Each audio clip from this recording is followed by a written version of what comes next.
ওই তোর লজ্জা করে না? কেন ম্যাম? কেন ম্যাম, কি হয়েছে? কি ভেবেছিস তুই কোটা দাড়ি গজিয়ে গেছে বলে আমি তোকে চিনতে পারবো না? তোর ওই মুখের কাটিংটা এখন ওই ভ্যাবলা টাইপই আছে। হ্যাঁ মানে তুইও হঠাৎ করে ডানা কাটা পরিত হয়ে যাস? না হয়ে যায়নি তো, চিরকাল ছিলাম, বলছিলাম না? তা ছিলিস। কিরম না বলে চলে গেলিস, একবার জানাতে। আমি তো দিদিকে কতবার বললাম তোকে একবার ফোনটা দিতে, তোকে ঝিলপাড়েও আসতে বলি।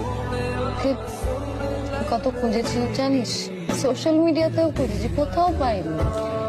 সব জিনিস কি খুঁজলেই পাওয়া যায় রে?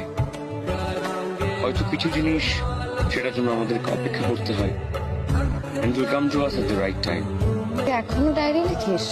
হ্যাঁ তা লিখি তো, বছর ধরে অনেকগুলো কথা জমে আছে জানিস তো। না আজকে বলা শুরু করলে আরো কতগুলো যে বছর লাগবে তার কোনো হিসেব নেই। তোর সময় আছে তো? আচ্ছা।